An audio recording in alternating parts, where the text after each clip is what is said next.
Sleeping Beauty, a moment to remember.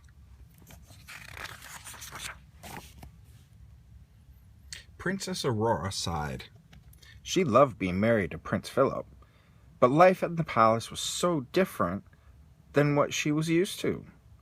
3 kind fairies, Merryweather, Flora, and Fauna, had raised her in a cottage in the woods to protect her from an evil spell. Aurora had had so much to do there, from cooking and cleaning to going on walks and spending time with her animal friends. Now she lived in the palace. It seemed that all she did was plan and attend parties. Tonight there would be yet another royal ball, and everyone would be fussing over the plans. A royal chef couldn't decide on an ice sculpture. The royal florist and the table setter couldn't agree on flowers. While they were bickering, Prince Philip came in. "Hello, dearest," he said. Aurora beamed and gave him a hug. The table setter and the florist were annoyed at the interruptions.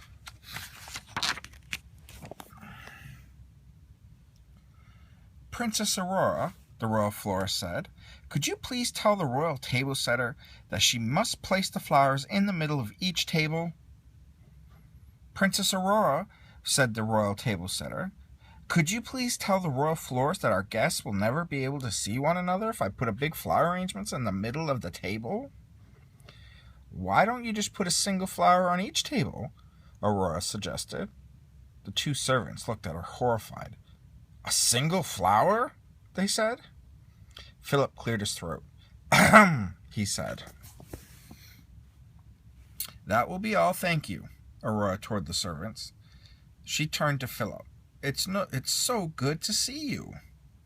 "Pardon me, Princess Aurora," the royal steward bowed, "but I must have your approval on the seating arrangements."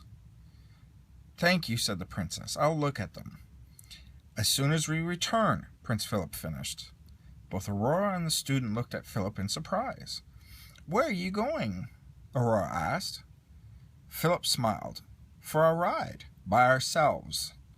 The princess smiled. It was just what she'd been hoping for. Aurora hurried to change her outfit.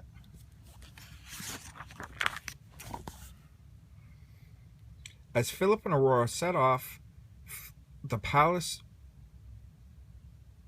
the prince remembered something. "I'm sorry, my dearest," he said. "I'd forgotten that the royal equestrian guards must come with me."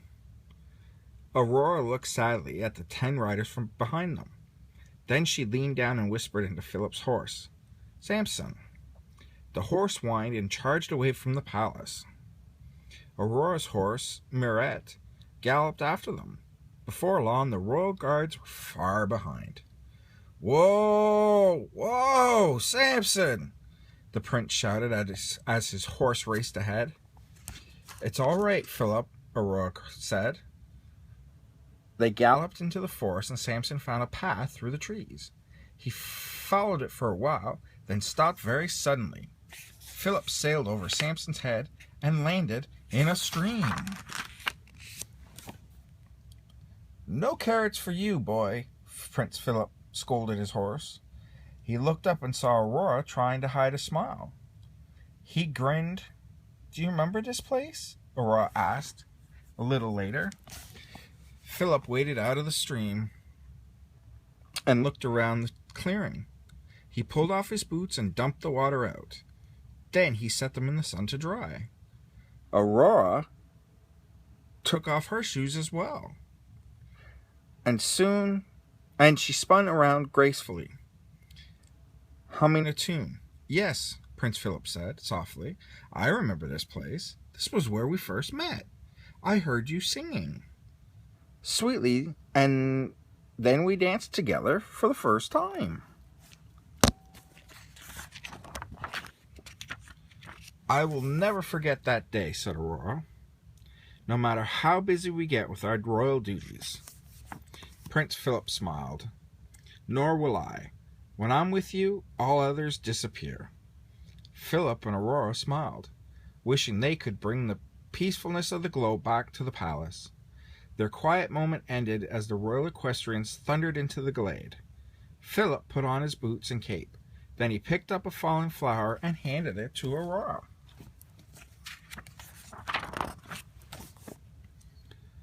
Aurora happily took the gift. "We should go back and get ready for the ball," she said. "You go ahead, dear," Prince Philip said. "I'll be back soon." Aurora nodded. On the way back to the palace, she thought of a surprise for her husband. Meanwhile, Philip had an idea of his own.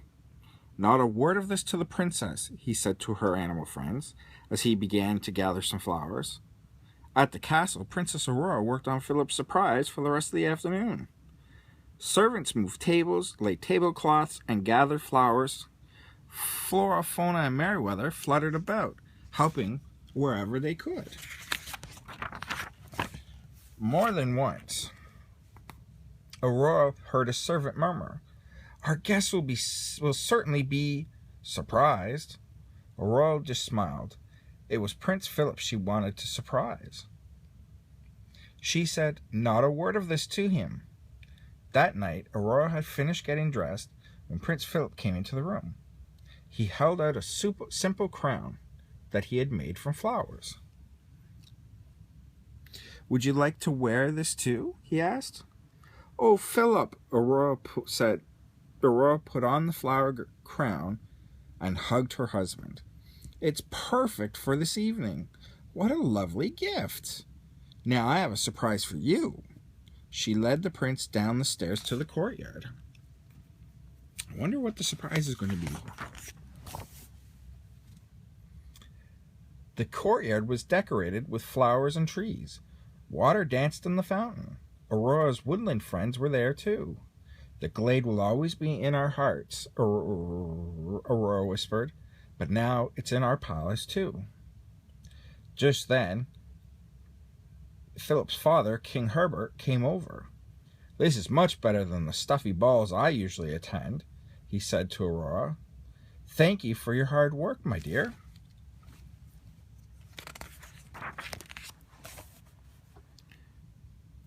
Philip took Aurora's hand and led her to the middle of the courtyard. "It is beautiful, Aurora. Thank you so much." Aurora smiled at her husband, and they began to dance, like the first time they had met. This, too, would be a moment to remember. The end.